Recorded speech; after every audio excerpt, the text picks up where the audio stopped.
بالله من الشيطان الرجيم. بسم الله الرحمن الرحيم.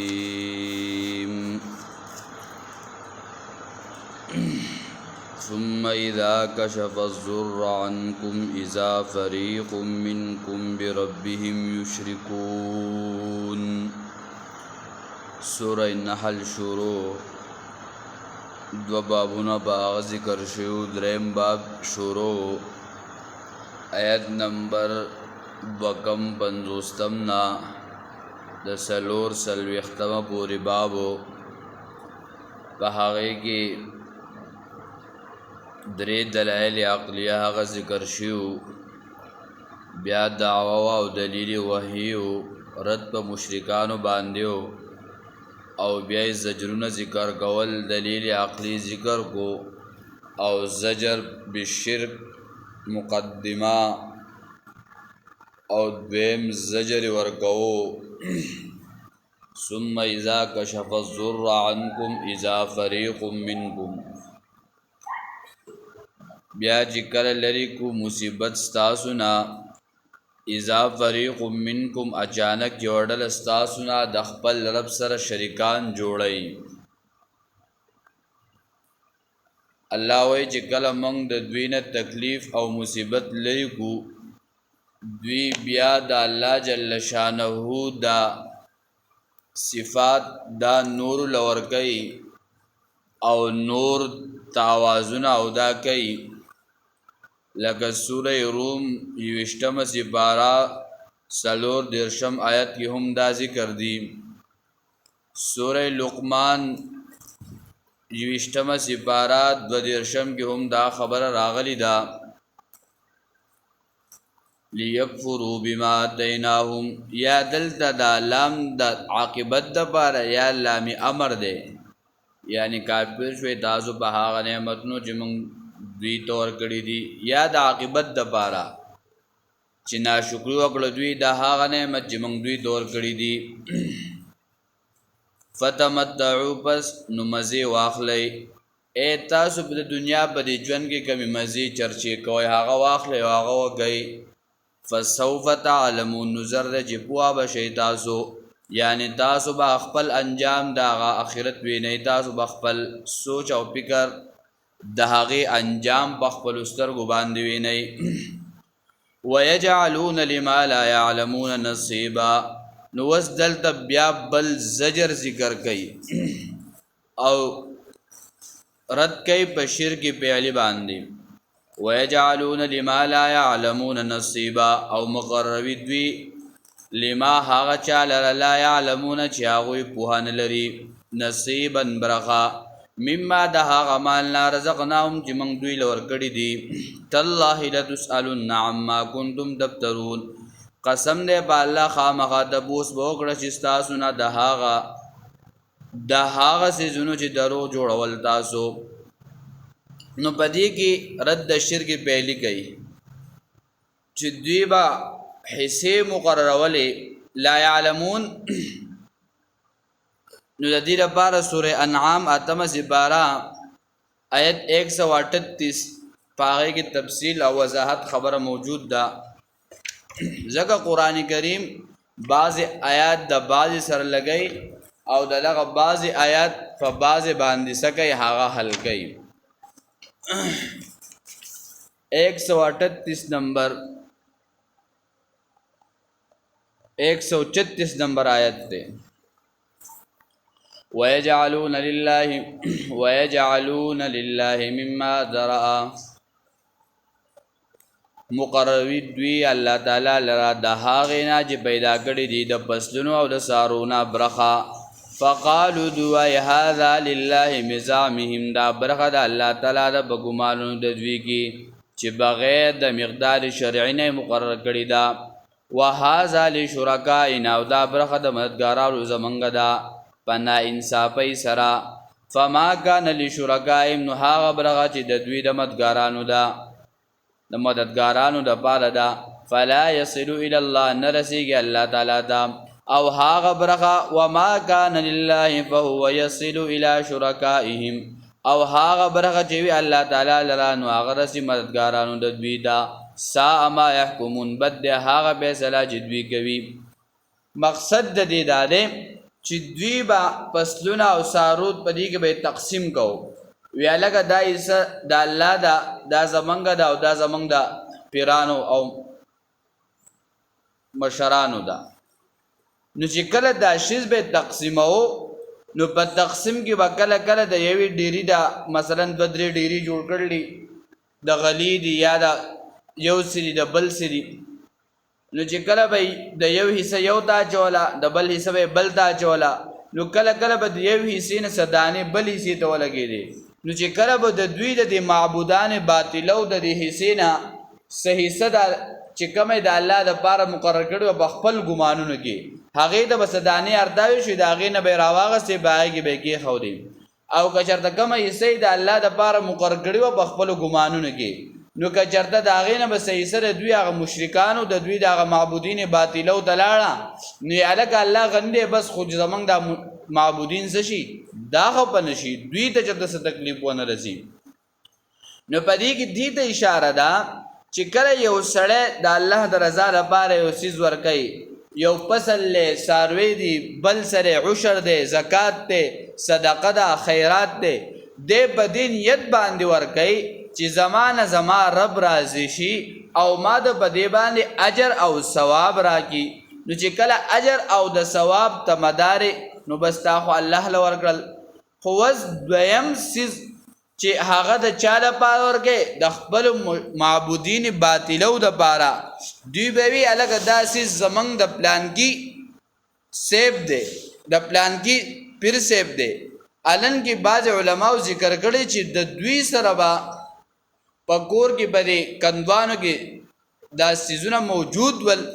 دوی به یو سړی د لوګي نه مړ کېدو سوال به کو چې الګ ما د الله بنوم سره گئی وینا دا زګنه درکو چې پلان کې صاحب بیا خپشي او وای چې زمای سي ورکړه نو اگر کدل ته سړی د لوګي مړ کېدو خو الته به دوی سور کول نه زګه چې دا صاحب په نوم باندې خو دې کړی وا صاحب له ور کوي او صاحب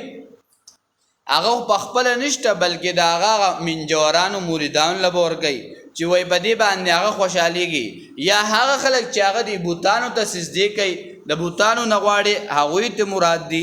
یا هغه خلق یو هغه خلق ول اصل چې هغه اولیاء د الله هغه په خپل ژوند کې خپل رب را تا سجدي کوي او د خپل رب عبادت کوي. خو پس د مرګ نه هغه د ځان نه خبر او خلق ورته عبادتونه شروع کړو په نوم باندې نظر یا شروع کړو او دا هغه په نومونو باندې شکرانه دا ور کولې هغه د ځان نه خبر خو بلکې دوی سچل کړي دا غوي په نوم باندې دا کار شروع کړي دي. او یا به وی الګه دا ساروی به ورکو وی دا سلوره مخپد هغه دا مطلب دا هغه دا چې یو ساروی هغه خرشو نو هغه با لاګ روپے خرشو الګه وی دا 50 بګی د صاحب دی زګه چې دوی دا هغه د بار برخي نیول وی دا هغه د بار به برخي ګرځولې نو الله په دې باندې رد کوي چې آیا چې سکه صدقه کې د الله په نوم د هر څه زما په نوم باندې کوه د هر څه وجود چاره واستي مارا واستي دي. ويجعلون مقرر دوی هغه چاله چې هغه په نه لري یعنی دا بوتان بخپل په بوتان اخو ګټه یا یو شی تراله شی تراشلې او هغه د سجده کوي او ځان له محتاج دی یا کافرانو دوی په دې پویدل نه بس اصله کې بوت ته لګیای یا دوی چې د چا لپاره دا کار کوي هغه په دې کار نه پویدل چې دا سکه او یا د قبرونو والا لپاره قبرونو او ځان خبر هغه ته پته نشته چې مرګ راځي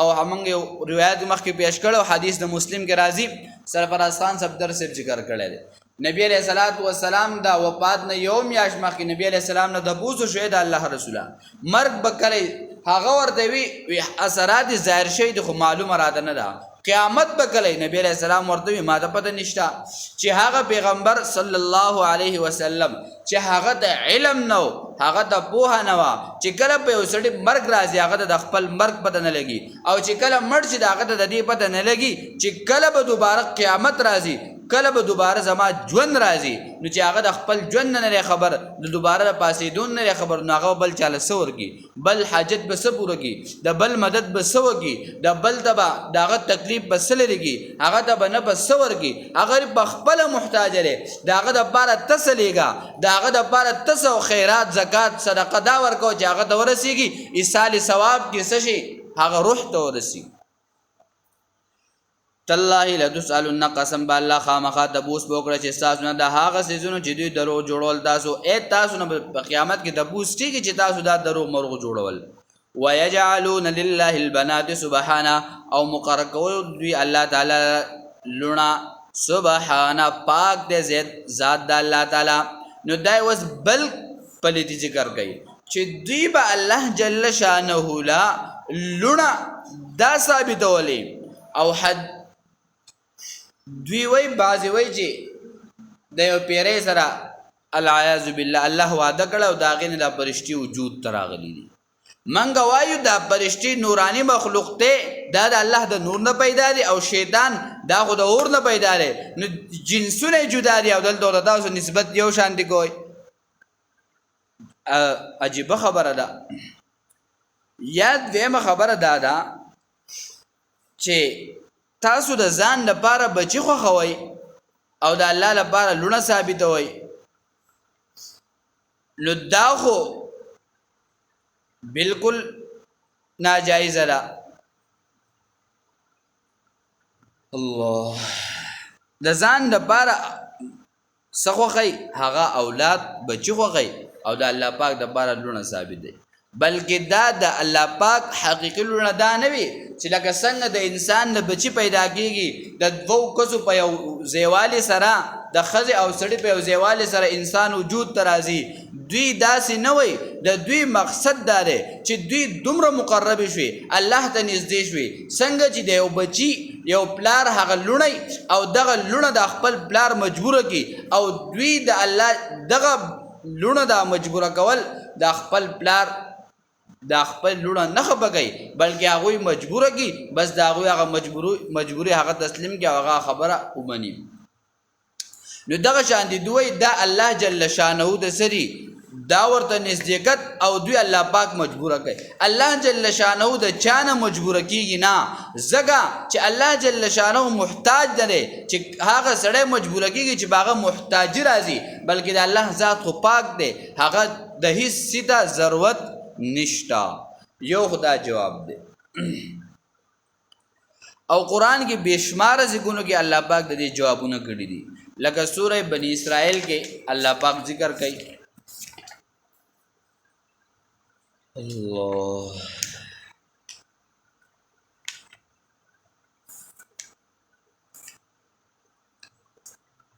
سلوی ختم نمبر آیت افاسباکم ربکم بالبنین واتخذ من الملائکة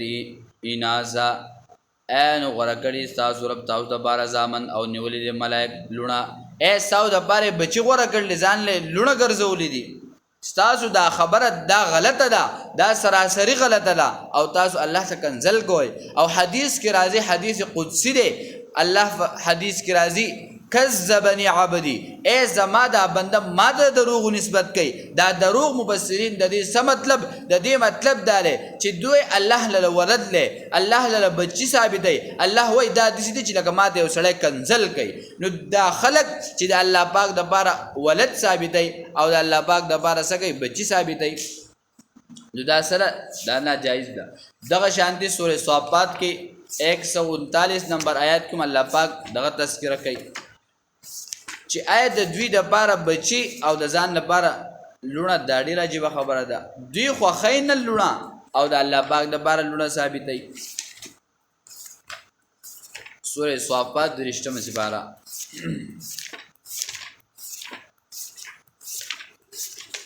الله الا انهم من افكهم ليقولون ولد الله انهم لكاذبون اصطفى البنات على البنين اي غورکړي الله تعالی لونه را بزامنو اي الله پاک بزامنو باندې پدې لونو باندې زامن غورکړي یا زامن په لونو باندې غورکړي تاسو له اولاد درکې او بچی هغه زامن او ځان نه بار لونه غوړه کوي مالکم گئے بدحکمون صدر لساسو سرنګ فیصله کول شي تاسو دغه شانتي سوره زخرف 15 سپاره کې الله پاک دا مضمون راوړي الله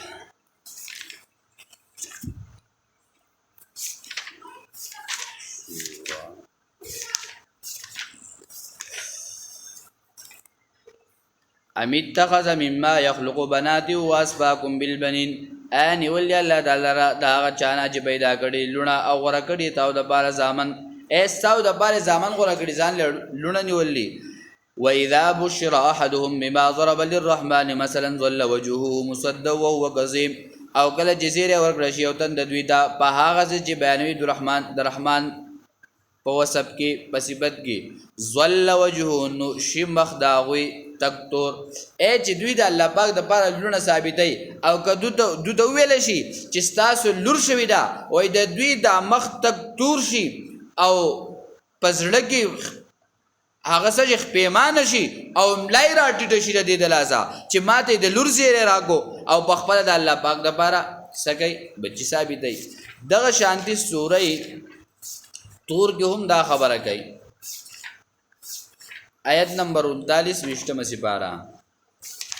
چې دوی د الله جل شانه مبارک سچ او سپیګر هغه ساتي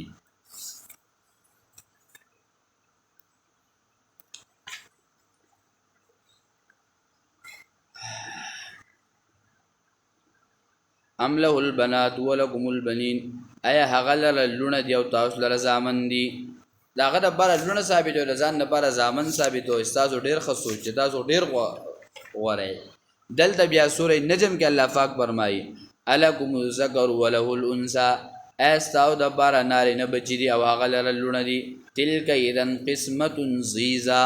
دا هو د تقسیم دی د ظلم د نقصان تاسو د الله لپاره لونه ثابت او ځان لپاره اولاد ثابت وي دا هو ډیر د ظلم فیصله ده ډیر د انصافي فیصله ده ويجعلون لله البنات سبحانه او مقرر کوي دوی الله تعالی لره لونه سبحانه پاک ته ذات الله تعالی هغه د هر سینه منزه او پاک ذات ده هغه نه اولاد شته نو له څوک برابر شته حدیث کې راځي نبی علیہ الصلوۃ والسلام په توحید بیانو دوی راغله ویته چې د خپل رب صفاتونه کې یو ذات دی د نسل موږ ته خایا کنه الله جل شانو سوره اخلاص نازل کو و ای زما حبیب و قل هو الله احد الله الصمد چې هغه بے نیاز لري نه چانه پیدا لري نه څوک پیدا دي او د هغه په مثل څوک نشتا ولهم ما یشتون او دوی هغه سره چې دوی غواړي ای چې دوی څه چاهت بس هغه غواړي نو پدې کې د خبرې د اشاره شوا چې الله جل شانه دا منزه ذات دی دا پاک ذات دی دا یگانه دی یکتا دی توحید ویل کېږي دا الله یو واري چې په ذات کې یو دی په صفاتو کې یو دی دا غزر سوق شریک نشته لاول د انسان لپاره عقیده توحید ضروری ده ځکه چې پیغمبر علیه الصلاۃ والسلام دا د منځ دا حکم ورکړی شو پاتم هجرت پاتم سال باندې دا واته کاله پیغمبر علی السلام د توحید مسله کوله چې خلق الله پیژني الله ذات پیژني او دغه توحید عقیده زدکی چې لول د توحید عقیده زدنی نو مونږ او دا سپیدا دا نور کوي ځکه د ټولو سیز بنیادی شپږ سیزونه دي نو باغ ټولو سیزونه بنیادی بس یو سیز سره هغه ایمان دی بل عمل له نو چې کله ایمان او عمل راځي نو دا اصل له توحید جوړل ده نو دا توحید زده کول نو بیا به ایمان هم قبليږي او عمل به هم قبليږي او توحید نو ایمان دې هم ناقابله او عمل دې هم ناقابله د الله په دربار کې قبول هغه نه دی ان شاء الله بیا سبب باس کو د خذو باس اللهم ربنا اتنا في الدنيا حسنه وفي الاخره حسنه وقنا عذاب النار برحمتك